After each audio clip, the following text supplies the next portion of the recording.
साल 2008 जब यूएस बहुत बड़े फाइनेंशियल क्राइसिस से गुजर रहा था। बैंक और फाइनेंशियल इंस्टीट्यूशन कोलैप्स होने लग जाते हैं और लेमैन ब्रदर्स अपने आप को बैंकरप्ट घोषित कर देते हैं, जिसकी वजह से लोगों का यूएस फाइनेंशियल सिस्टम में से विश्वास उठने लग गया। बिजनेस बंद होने लगे, लोगों की जॉब्स जाने लगी और 1991 के बाद एक बार फिर दुनिया ने ग्लोबल रिसेशन देखा। पर एक कंपनी ऐसी भी थी जिसपे इस ग्लोबल रिसेशन का कोई फर्क नहीं पड़ा। इनफैक्ट ग्लोबल रिसेशन से ये कंपनी इतनी पावरफुल हो गई कि आज ये बड़ी बड़ी कंपनीज या मीडिया हाउसेस ही नहीं बल्कि गवर्नमेंट्स तक को भी कंट्रोल करती है। एक ऐसी कंपनी जिसकी पावर तो बहुत ज़्यादा थी बट उसे जानते बहुत कम लोग थे। कहानी शुरू होती है 1988 में। लैरी फिंक एक बॉन्ड ट्रेडर जो अपने नए तरीकों से वॉल स्ट्रीट में अपना एक अलग नाम बना चुके थे। इनको मार्केट की नॉलेज बहुत अच्छी थी और ये फर्स्ट बॉस्टन के लिए काम किया करते थे। लेकिन एक बार क्या होता है, इनकी कुछ गलतियों की वजह से फर्स्ट बॉस्टन को 100 मिलियन यूएस डॉलर्स का नुकसान हो जाता है। अब इससे लैरी का नाम तो खराब होता ही है बट उन्हें कंपनी भी छोड़नी पड़ी थी। और ये कंपनी छोड़ने के बाद ही लैरी एक फर्म बनाते हैं जिसका नाम था black rock.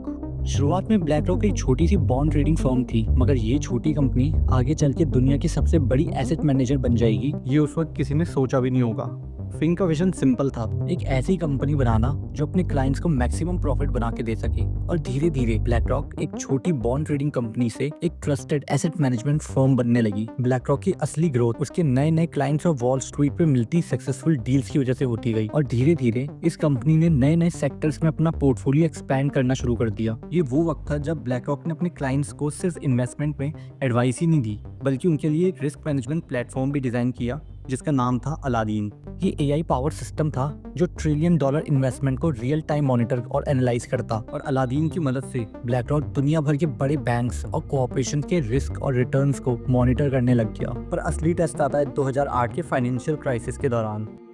Global market collapse हो रहा था और कई बड़े बड़े फाइनेंशियल इंस्टीट्यूशन बंद होने लग गए। ये एक ऐसी सिचुएशन थी जिसमें सिर्फ पावरफुल और स्टेबल कंपनीज ही सरवाइव कर सकती थी। यूएस गवर्नमेंट ने अपनी इकोनॉमिक स्टेबिलिटी को वापस ट्रैक पर लाने के लिए हेल्प मांगना शुरू किया और उनकी पहली चॉइस बनी ब्लैक रॉक। जब सरकार ने भी अपनी इंस्टीट्यूशन बचाने के लिए किसी प्राइवेट कंपनी की मदद ली हो तो आप समझ सकते हो कि उस कंपनी की पावर कितनी होगी। यूएस ट्रेजरी ने टॉक्सिक एसेट को मैनेज करने का काम ब्लैक रॉक को दिया और ब्लैक रॉक ने बैंक्स के कोलैप्स पोर्टफोलियो को हैंडल करना शुरू किया।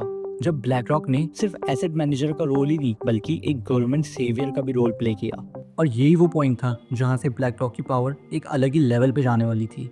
2008 का क्राइसिस ब्लैक रॉक के लिए एक ऐसी सीढ़ी बन के सामने आया जिस पे चढ़कर उसने ग्लोबल फाइनेंशियल मार्केट में अपने रूट्स और भी स्ट्रॉन्ग किए। ऑन वन हैंड रिस्क को मॉनिटर किया जा रहा था and on the other government institutions black rock की एडवाइस के बिना डिसीजन नहीं ले पा रहे थे। अब ब्लैक रॉक सिर्फ एक एसेट मैनेजर ही नहीं था, ये एक साइलेंट कंट्रोलर बन चुका था जो हर डिसीजन को इन्फ्लुएंस कर सकता था। और यहीं से शुरू होता है एक नया सफर जिसमें ब्लैक रॉक एक फाइनेंशियल पावर हाउस के तौर पे सामने आया।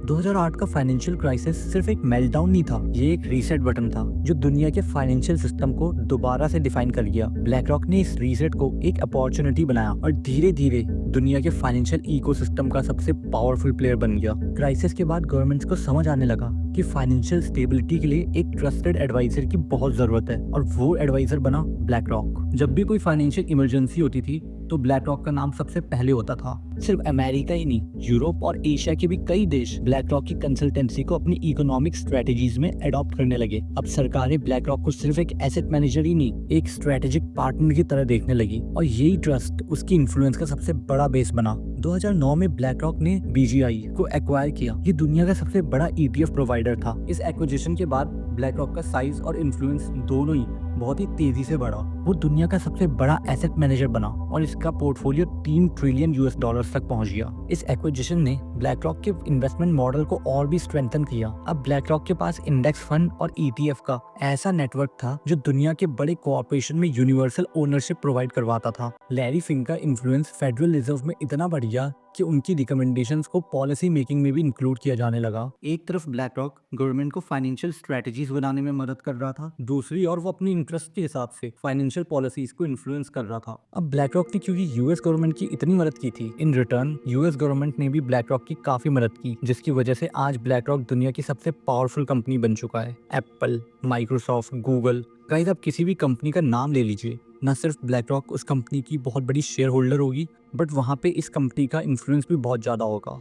इनफैक्ट कंपनीज अगर आपस में राइवल भी होंगी तब भी ब्लैक रॉक दोनों कंपनीज में शेयर होल्डर होगा। फिर चाहे कोई सी भी कंपनी का फायदा हो, फायदा ब्लैक रॉक का भी होगा। और यही चीज़ है जो ब्लैक रॉक को यूनिवर्सल ओनरशिप प्रोवाइड करवाती है, क्योंकि वो अब इनमें से कोई सी भी कंपनी को अपने अकॉर्डिंग मैनिपुलेट या अपने अकॉर्डिंग काम करवा सकती है।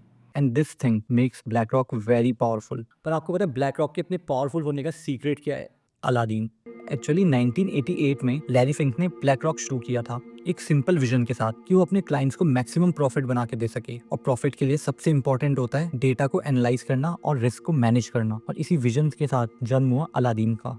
शुरुआत में अलादीन सिर्फ एक रिस्क मैनेजमेंट टूल था जो अपने क्लाइंट्स के पोर्टफोलियो को मैनेज किया करता था, पर धीरे धीरे ये एक ऐसा सिस्टम बना जो ट्रिलियन डॉलर इन्वेस्टमेंट को रियल टाइम एनालाइज करता। और आज अलादीन सिर्फ ब्लैक रॉक के लिए नहीं बल्कि दुनिया के टॉप फाइनेंशियल प्लेयर्स के लिए एक बहुत इंपॉर्टेंट सिस्टम बन चुका है। इनफैक्ट दुनिया के बड़े इन्वेस्टमेंट का रोड मैप अलादीन के थ्रू ही बनता है। गवर्नमेंट और कॉर्पोरेशन अलादीन के ऊपर पूरा ट्रस्ट रखते हैं, बट इसका असली फायदा ब्लैक रॉक को होता है। अलादीन के बिना ब्लैक रॉक की यूनिवर्सल ओनरशिप और उसका ग्लोबल इन्फ्लुएंस पॉसिबल ही नहीं होता। और आज तक कोई भी सिस्टम अलादीन के लेवल तक नहीं पहुंच पाया। ब्लैक रॉक का सफर एक छोटी सी कंपनी से दुनिया की सबसे बड़ी एसेट मैनेजर तक इम्प्रेसिव भी है और इंस्पायरिंग भी। अलादीन के जरिए ये सिर्फ इन्वेस्टमेंट ही नहीं बल्कि गवर्नमेंट्स और कॉर्पोरेशन के डिसीजन तक को शेप करता है। पर सवाल ये है कि इतनी पावर किसी कंपनी के पास होनी भी चाहिए? चाहे ये एक हीरो है जो क्राइसिस का सॉल्यूशन देता है या एक साइलेंट विलन जो पूरे सिस्टम को अपने हिसाब से चलाता है। चाहे आप इसे एडमायर करें या डरें, एक बात पक्की है, मॉडर्न फाइनेंशियल वर्ल्ड की कहानी ब्लैक रॉक के बिना अधूरी है।